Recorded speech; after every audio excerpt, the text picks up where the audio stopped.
Olá, queridos amigos, aqui é a pastora Karina com vocês, mais uma vez na série Orando os Salmos. Estamos iniciando hoje o Salmo de número 6. Desde já eu quero te convidar a se inscrever no nosso canal, ativar o sininho para receber todos os nossos vídeos e, gostando do vídeo, deixe o seu joinha no final, que nos ajuda bastante. Também compartilhe o vídeo com todas as pessoas que você desejar abençoar. Chama para perto familiares, amigos, quem estiver com você. Por alguns minutinhos nós vamos aqui refletir na palavra de Deus e vamos fechar esse vídeo daqui a pouquinho orando juntos, tá bom? Você quer esta bênção? Fica comigo até o final. Vamos lá? Salmo de número 6. Também nós temos aqui mais um salmo de Davi. E nós vamos iniciar lá do versículo 1, aonde Davi está dizendo: Ó Senhor, não me repreenda na tua ira, nem me castigue no teu ardente descontentamento. Então nós vamos fazer como já estamos acostumados, vamos refletindo aqui à medida que os assuntos vão se encadeando dentro do Salmo. Então eu quero destacar para você o versículo 1. Por quê? Porque aqui no versículo 1, Davi ele já está fazendo uma correspondência, né, entre o pecado e o sofrimento. Pecado é sinônimo de sofrimento, muito embora ele venha como uma ilusão de liberdade, né, como o pessoal costuma usar a palavra, é um curtir a vida, onde na verdade você que já teve uma experiência de conhecer, né, o terreno do mundo antes de vir para a igreja, você já sabe que não existe nenhum tipo de curtição, né? Não existe nenhum tipo de prazer duradouro. O que o pecado oferece é um prazer momentâneo. Lembra? Lá desde o Gênesis, a Bíblia diz que o fruto da árvore do conhecimento do bem e do mal parecia bonito, ele parecia agradável ao paladar, tinha uma aparência boa, mas a sua consequência, a amargura da sua consequência é conhecida até hoje. Quantas gerações já passaram depois da existência de Adão e Eva, e todas as gerações sofrem com a consequência, a amargura daquele ato.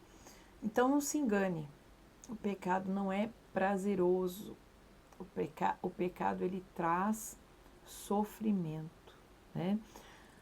E aqui os estudiosos apresentam duas possibilidades, o contexto deste salmo, porque uma das coisas que se indaga muito é qual era o pecado, qual era o problema, né? Essa amargura que Davi estava aqui sorvendo e vivendo seria ainda a rebelião de Absalão, que ele sabia que veio como uma consequência do seu erro com Batseba, né? O próprio profeta Natan disse: a espada não se apartará da sua casa.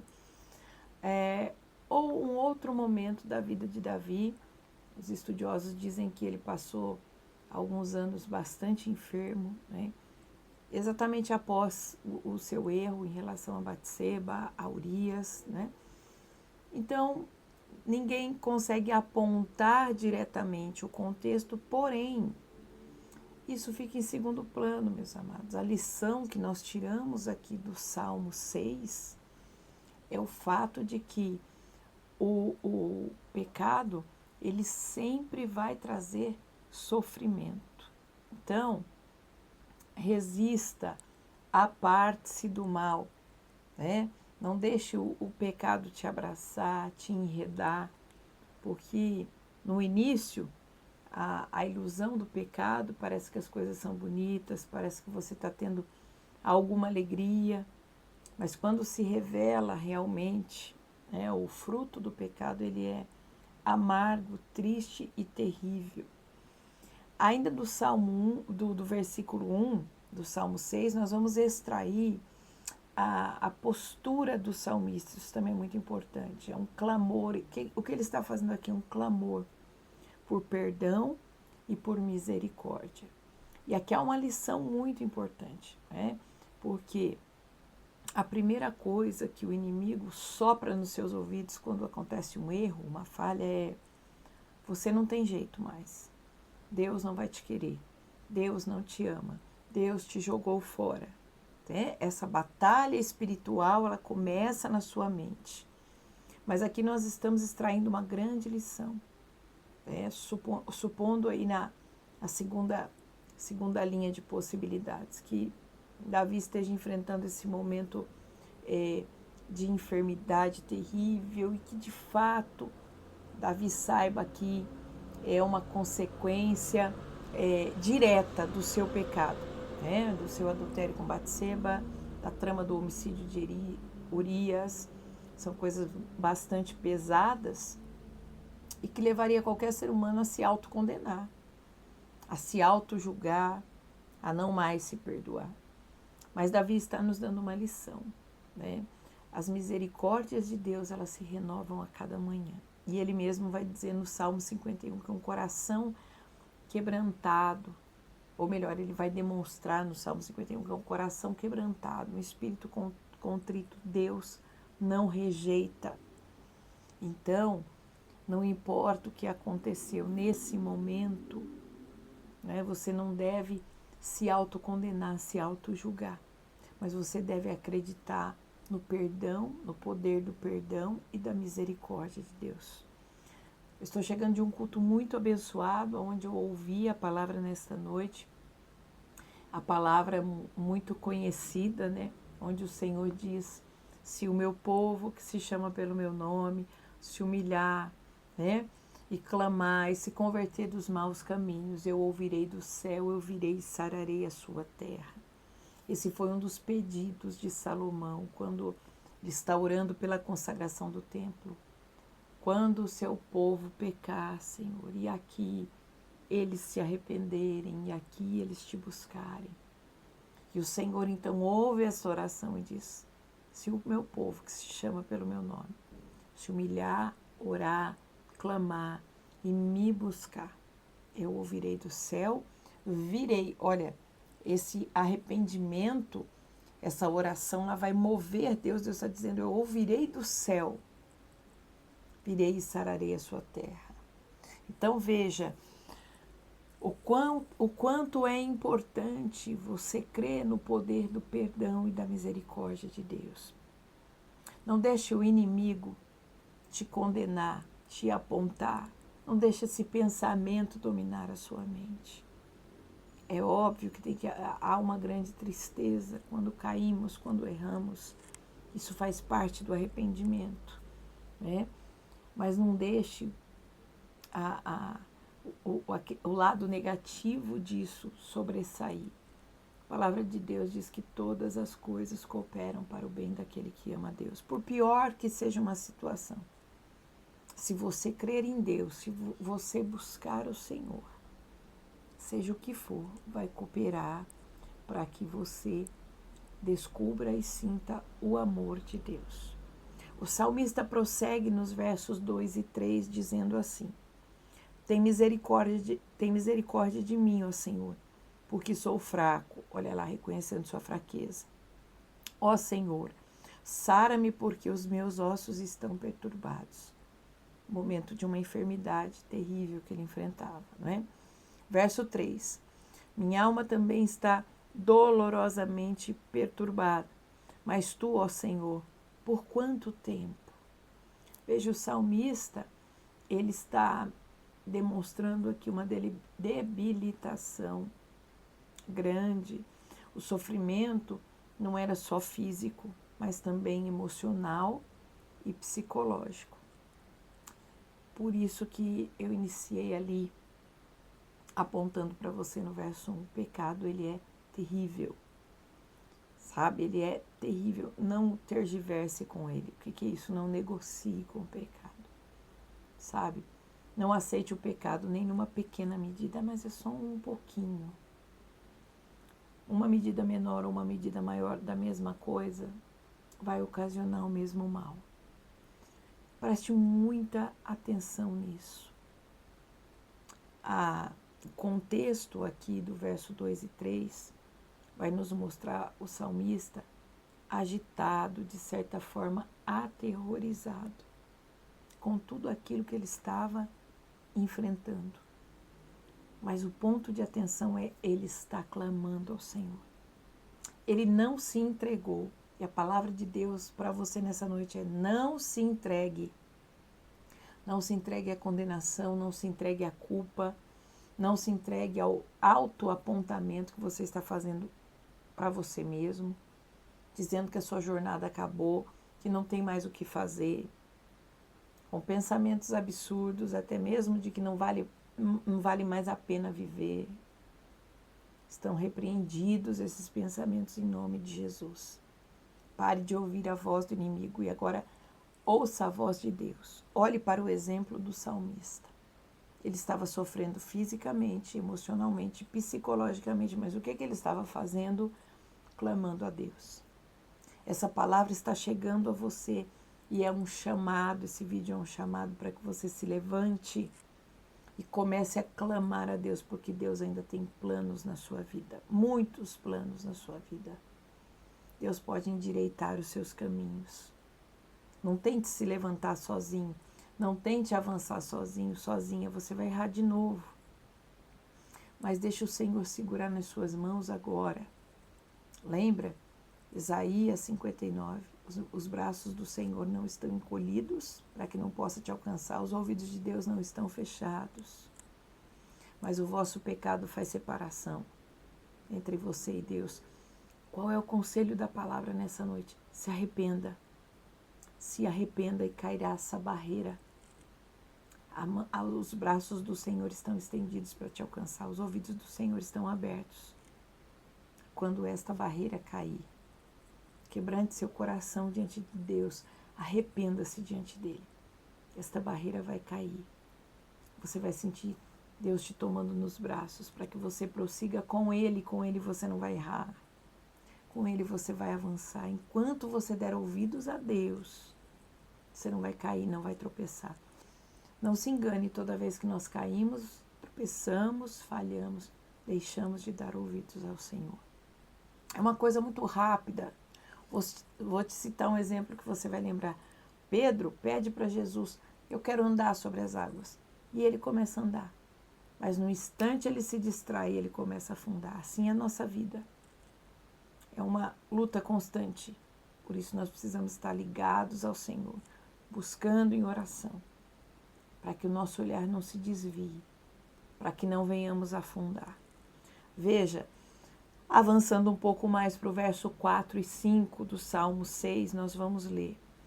O salmista dizendo: retorna ao Senhor, ó Senhor, liberta a minha alma. Ó Senhor, salva-me por causa das tuas misericórdias. Ele cria nas misericórdias de Deus. Você crê? Você crê que Deus é misericordioso? Se você crê, você vai sentir esse amor de Deus sobre a tua vida. Se você não consegue crer, eu quero profetizar que caiam as escamas dos teus olhos. Eu quero profetizar que o amor de Deus esteja inundando sua casa, seu quarto, seu lugar de oração, ou seu trabalho, onde você estiver agora. Que o amor de Deus te envolva, para que você tenha uma experiência com o Senhor e descubra quão grandes são as misericórdias de Deus. No verso 5, ele diz assim: porque na morte não há lembrança de ti. No túmulo, quem dará graças? Esse trecho final, nós vamos fechar esse vídeo nesse trecho. Nós estamos vendo aqui que havia duas bases na oração, nesse momento de oração aqui do salmista. Primeira base é que ele sabia que Deus iria agir. Ainda que todo mundo em volta dissesse: Deus vai agir. Não, Davi, você foi muito perverso. Não, você foi muito maligno. Seu pecado é muito grande, Deus não vai agir. Ele sabia que Deus iria agir com base nas suas muitas misericórdias. Por isso é importantíssimo. Duas coisas: você ter comunhão diária com Deus em oração e você conhecer a palavra de Deus. Quando você tem essas duas práticas, ninguém te engana. Porque A presença de Deus te dá segurança e a palavra de Deus te orienta. E a palavra de Deus, ela fala das misericórdias do Senhor. Quantas vezes você perde bênçãos porque desconhece que a promessa está na palavra de Deus, porque está faltando leitura da Bíblia. E acredita na palavra de um homem, de uma mulher que está do seu lado, que fala uma coisa hoje, amanhã nem lembra. Às vezes você pergunta para a pessoa, você me falou aquilo, você não lembra? A pessoa, eu? Não falei, não lembro não. Porque o homem, ele é vulnerável, ele é passível de mudanças. Hoje ele pensa uma coisa, amanhã ele pensa outra. Mas em Deus não há sombra e nem mudança de variação. O Senhor não volta atrás na sua palavra. Então, deixa eu dizer uma coisa. Comece a prezar mais a palavra de Deus. Comece a se envolver mais com a palavra de Deus. E a sua vida vai mudar bastante. Veja, primeira coisa, que embasava a oração do salmista. Ele sabia que grande é a misericórdia do Senhor. Segunda coisa, que embasava a oração do salmista, um propósito. Um propósito. Ele diz assim, a morte não pode te louvar, Senhor. A sepultura não pode te adorar. O que ele está querendo dizer? Em vida, eu posso continuar te adorando na terra dos vivos. Obviamente que depois que nós somos chamados pelo Senhor e nós partimos dessa terra, nós vamos adorá-lo de outra maneira. Mas o salmista está dizendo, se o Senhor me der vida, o Senhor tem mais um adorador aqui nessa terra. É muito importante isso. Você fazer um propósito com Deus, principalmente se essa palavra está chegando para você, se você está se identificando com Davi nesse momento. Pastora, falhei, eu caí, eu errei, eu estava me autocondenando, eu estava me autojulgando. Inclusive, eu estava achando que seria muito difícil Deus me perdoar. Exatamente como o Espírito Santo está falando aqui. Veja, é importante que agora você se levante e entrelace a sua vida com o reino de Deus, para que você não se perca de novo. Hebreus capítulo 10, verso 25, vai falar da importância de congregar, da importância de você fazer parte do corpo chamado igreja. E abaixo do verso 25 vem vários outros benefícios do congregar. Preciso até fazer um vídeo para vocês sobre isso aqui, para a gente estudar juntos. E dentre os benefícios de você congregar, de você não estar sozinho, lá acho que no último benefício elencado, fala assim, que se nós estivermos sozinhos, corremos o risco de pecar deliberadamente. Quando nós não estamos entrelaçados com o reino, quando nós estamos sozinhos, sabe aquela história de eu busco a Deus na minha casa, eu acompanho só no online, eu congrego em casa mesmo. Queridos, isso é um engano. Tudo que vem online, como essa palavra que chega para você agora, um culto que você pode ver online, ele agrega, ele acrescenta, mas ele não substitui a forma original que a igreja começou lá no seu início. Você vai ver, a igreja tem o anjo da igreja, a igreja, através do anjo, recebe a palavra rema, que é a palavra revelada, que vem naquele momento, que vem como um pão quentinho do céu que te alimenta. O presencial, ele é muito importante.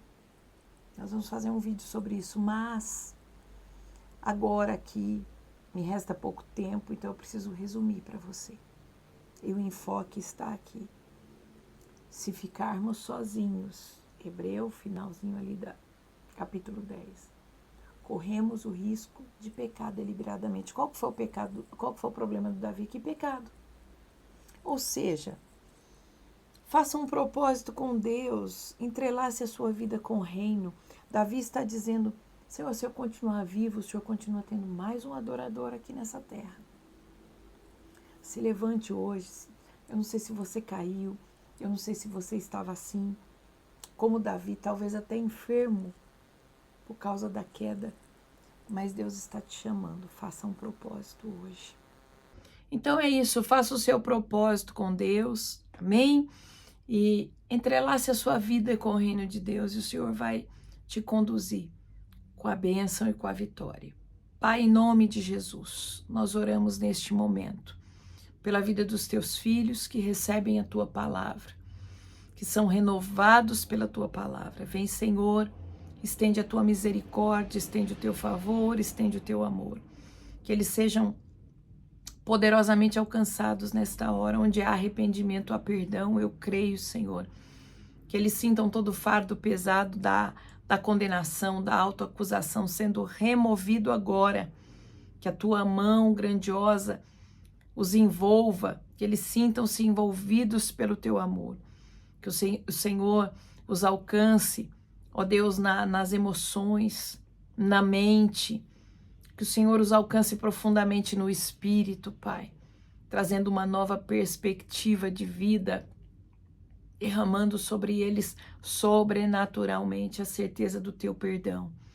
Senhor, atenta para o propósito que ele faz, o propósito que ela faz contigo nessa noite, de envolver a vida no reino, e que o Senhor os honre, agraciando, confirmando o teu chamado na vida de cada um deles, Pai. Eu oro agora por todas as famílias que estão conosco neste vídeo. Alcance esta casa, que haja harmonia, que a bênção do Senhor esteja guiando este lar. Senhor, se estiver alguém enfermo, eu repreendo toda enfermidade em nome de Jesus, declaro cura, declaro libertação aos cativos nesta noite.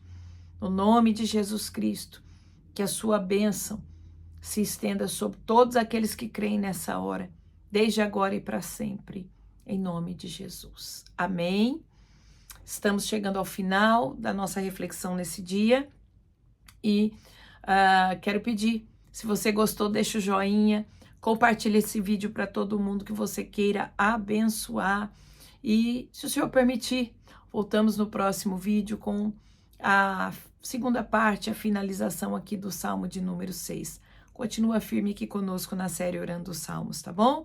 Um grande abraço a você, Deus continue te abençoando e até o próximo vídeo. Tchau!